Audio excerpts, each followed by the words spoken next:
Bab 2837. Bermain. Raja Pengandal Dukungan. Kini, Mile sudah siap menerima perkataan Raja Pengandal Dukungan. Lagi pula apa yang dikatakan orang lain itu benar, karena memang benar, kenapa tidak terima? Jadilah Raja Pengandal Dukungan. Mile tertawa, lalu berkata, biar aku jelaskan. Setelah mengatakan itu, dia berbalik dan menghilang. Akademi Guanxuan. Mile mencari Kuila. Saat mengetahui Mile akan pergi ke Bintang Cross, Kuila hanya mengangguk, oke. Mile memandang Kuila, gadis, kamu mau ikut denganku? Kuila memandang Mile dan tersenyum, tidak, aku masih harus bertanggung jawab di sini. Mile ragu-ragu sejenak dan ingin mengatakan sesuatu yang lain. Kuila tiba-tiba tersenyum dan berkata, jika aku ingin melihatmu, kapanpun bisa. Di hadapanku, tidak ada jarak di alam semesta ini. Mendengar ini, Mile tersenyum dan berkata, oke. Setelah mengatakan itu, dia berbalik dan berjalan pergi. Seolah memikirkan sesuatu, dia berbalik dan melihat ke arah Kuila. Saat aku pergi, aku mungkin menjadi semakin kuat. Gadis, kamu. Sepanjang jalan, setiap kali dia pergi ke tempat berikutnya, kesenjangan kekuatan antara orang-orang di tempat sebelumnya dan dia akan berubah secara dramatis. Dia takut Kuila tidak bisa mengimbangi langkahnya. Pada saat ini, Kuila tiba-tiba tersenyum. Saat berikutnya, dia membuka telapak tangannya, pedang biru gaib terbang ke tangannya. Di bawah tatapan Mile, dia memegang pedang, kemudian menggenggam dengan ringan. Krak. Suara tajam terdengar, banyak retakan muncul di pedang biru gaib. Melihat adegan ini, ekspresi Mile membeku. Pada saat ini, Kuila menyentuh jari-jarinya dengan lembut dan pedang biru gaib kembali normal. Kemudian, dia menyerahkan pedang biru gaib kepada Mile, lalu berkata dengan lembut, setelah aku menetap di sini dan mendapatkan semuanya di jalur yang benar, aku akan mencarimu. Jangan khawatir, tidak akan lama. Mile memeluk Kuila dengan lembut, lalu tersenyum, oke. Aku akan menunggumu datang mencariku. Setelah mengatakan itu, dia berbalik dan berdiri dengan pedangnya, lalu menghilang di ujung langit berbintang dalam sekejap mata. Kuila melihat Mile menghilang dari langit di kejauhan dan tersenyum ringan. Kali ini Mile membawa menara kecil. Dia masih membutuhkan menara kecil untuk berlatih. Berlatih di menara kecil akan mendapatkan hasil 2 kali lipat dengan setengah usaha. Ladia tidak mengikuti Mile, karena Kuila memintanya untuk tetap tinggal dan Kuila ingin melatihnya secara pribadi. Mile tidak bisa berbuat apa-apa. Ladia mengikuti Kuila pasti akan memberikan manfaat besar baginya. Dan begitulah, Mile membawa kapal alam semesta milik Quincy menuju Star Territory Bintang Cross. Di kapal alam semesta juga terdapat beberapa talent pavilion Xianbao yang dibawa oleh Quincy. Mile berdiri di kapal alam semesta dan melihat ke kedalaman langit berbintang di kejauhan. Sekilas, dia bisa melihat ratusan Star Territory di kejauhan, tapi dia tetap tidak bisa melihat ujung alam semesta.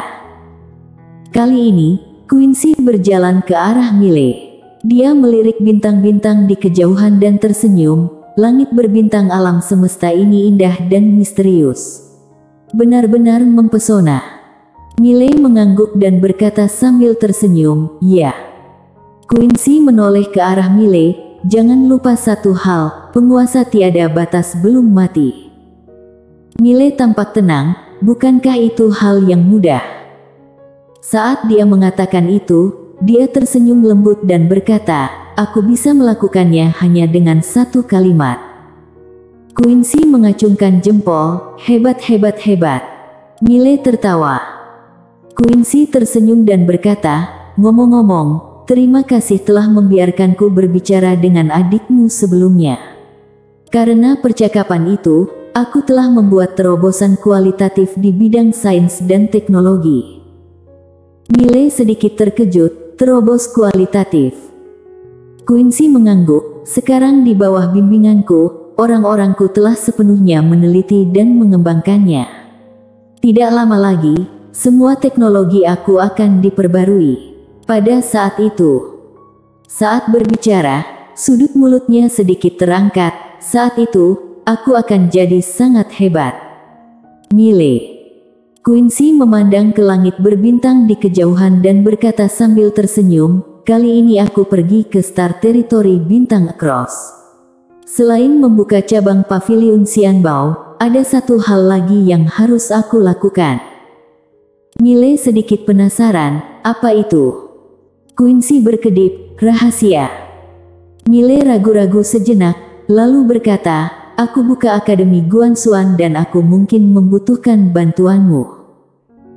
Quincy tersenyum dan berkata, ini masalah kecil, lagi pula Akademi Guanxuan setengahnya milikku, kan? Miley tersenyum dan berkata, tentu saja. Tanpa bantuan Quincy, pengembangan Akademi Guanxuan akan menghadapi kesulitan besar. Uang sangat penting. Quincy tiba-tiba berkata, aku ingin membangun formasi teleportasi di alam semesta tanpa akhir ini, memperpendek jarak antara berbagai alam semesta dan kemudian mengembangkan bisnis sampai ke semua alam semesta, bangun kerajaan bisnis yang sangat besar. Setelah mengatakan itu, dia terdiam lalu berkata, dan juga akademi. Akademi akan dibuka di seluruh alam semesta. Miley tersenyum dan berkata, sepertinya tujuan kita sama. Quincy tertawa, lalu membuka telapak tangannya. Sebuah kartu hitam perlahan terbang ke arah Miley. Miley sedikit penasaran, apa ini? Quincy berkata, kartu yang aku buat, disebut kartu emas. Dengan kartu ini, kamu dapat memobilisasi semua uang dan sumber daya dari cabang Pavilion Xianbao manapun. Melihat kartu ini, sama dengan melihat aku. Mendengar ini, Miley tampak terharu, dia langsung berkata, selama aku di sini, tidak ada yang bisa menyentuh Pavilion Xianbao. Siapapun yang menyentuh Pavilion Xianbao akan bermasalah denganku. Bermasalah denganku, berarti bermasalah dengan ayahku, bermasalah dengan kakak tertuaku, dan bermasalah dengan adikku. Quincy berkedip lalu tertawa. Miley juga tertawa. Setelah 1 hari, kapal alam semesta memasuki Star Territory yang tidak diketahui. Star Territory ini tidak memiliki cahaya bintang, sangat sunyi dan ada fluktuasi energi sisa di sekelilingnya. Melihat pemandangan ini, Quincy sedikit mengernyit, sebelumnya pernah terjadi perang di sini. Miley mengangguk. Star Territory ini langsung dihancurkan. Miley berkata, kita sudah mau tiba Star Territory Bintang Across. Quincy menggelengkan kepalanya, belum. Masih beberapa hari lagi. Saat berbicara, dia melihat sekeliling, lalu mengeluarkan peta dan setelah melihatnya sejenak, dia sedikit mengernyit, ini adalah tanah pemberontakan.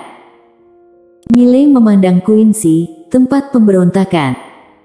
Quincy mengangguk, tempat ini sangat kacau. Semuanya dalam keadaan putus asa.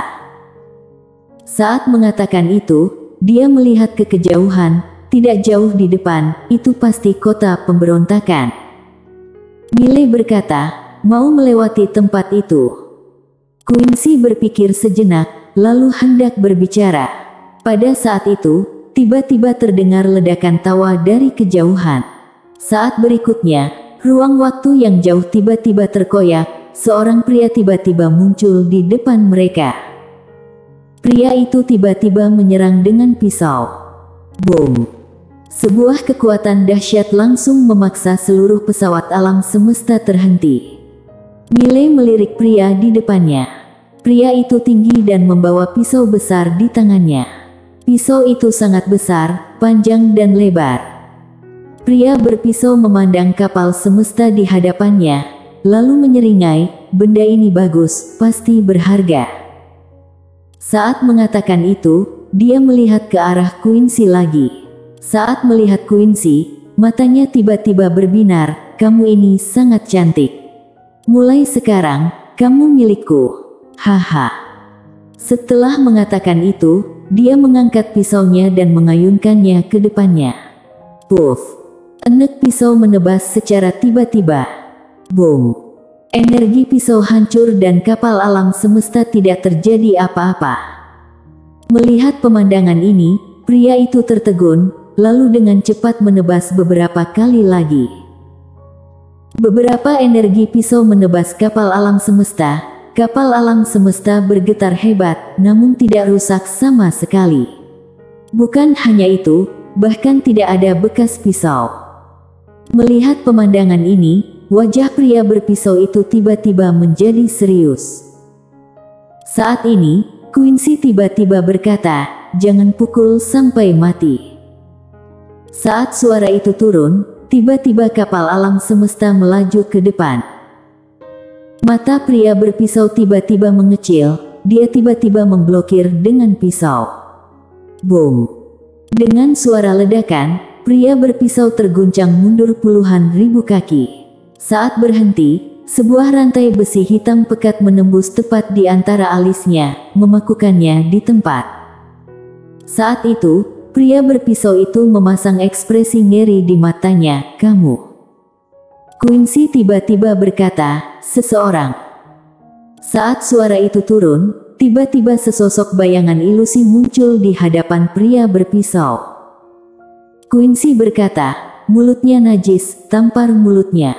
Tampar sampai jiwa spiritualnya hancur. Ingat, tampar selama sebulan." Setelah mengatakan itu, dia melambaikan tangannya dan berkata, "Maju." Bayangan ilusi hendak mengambil tindakan, namun pada saat itu, pria berpisau tiba-tiba berkata dengan garang, "Ada seseorang di belakangku." Miley menoleh melihat pria berpisau dan sedikit mengernyit. Quincy yang hendak pergi tiba-tiba berhenti, dia menoleh ke arah pria berpisau, "Ada seseorang di belakangmu." Pria berpisau menatap Quincy, "Aku dari Sekte Ming, kota pemberontakan, coba saja sentuh aku." Quincy tersenyum, "Aku akan memberimu kesempatan, panggil seseorang." Pria berpisau menatap Quincy, "Apa kamu yakin?" Quincy tersenyum dan berkata, "Tentu." Pria berpisau tiba-tiba membuka telapak tangannya, tiba-tiba sebuah jimat emas naik ke langit. Tak lama kemudian, jimat emas itu menghilang ke bagian terdalam langit berbintang. Ekspresi pria berpisau itu tiba-tiba menjadi tenang, "Kamu masih punya waktu untuk kabur sekarang." Quincy menggelengkan kepalanya dan tersenyum, "Di dunia ini, hanya ada satu orang yang membuatku takut dan sekarang, dia bersamaku." Miley. Pria berpisau mencibir, "Kamu akan membayar mahal atas kesombonganmu." Quincy mengangkat bahu, "Benarkah?" "Ya." Pada saat ini, sebuah suara tiba-tiba datang dari langit yang jauh dan saat berikutnya, bintang-bintang di kejauhan mulai bergetar hebat. Segera, seorang tetua tiba-tiba muncul di depan semua orang. Tetua itu melirik ke arah pria berpisau dan berkata dengan dingin, "Memalukan." Pria berpisau itu nampaknya sangat takut pada tetua itu, dia tidak berani menjawab dan hanya bisa menundukkan kepalanya. Tetua itu melihat ke arah Quincy lagi, dia melihat ke arah Quincy dan kemudian berkata dengan dingin, "Siapa kamu? Kenapa kamu menyakiti orang-orang Sekte Ming?" Quincy tiba-tiba berkata, "Ledakan." Saat suara itu turun, tiba-tiba seberkas cahaya putih besar membubung ke langit dari kapal alam semesta. Ekspresi tetua itu tiba-tiba berubah drastis dan saat berikutnya, dia mengulurkan tangan ke depan untuk memblokirnya. Boom! Saat suara ledakan bergema, tetua itu linglung. Pria berpisau itu tercengang. Pada saat ini, Quincy tiba-tiba melambaikan tangannya, bidik kota pemberontakan dan ledakan. Setelah meledakkannya, minta mereka membangunkannya lagi. Aku akan meledakkannya lagi. Mile ragu-ragu sejenak, lalu bertanya, ledakan sekali saja sudah tidak ada lagi. Kenapa harus 2 kali? Quincy tertawa dan berkata, uang terlalu banyak, tidak ada tempat untuk membelanjakannya, jadi main-main saja. Mile bersambung.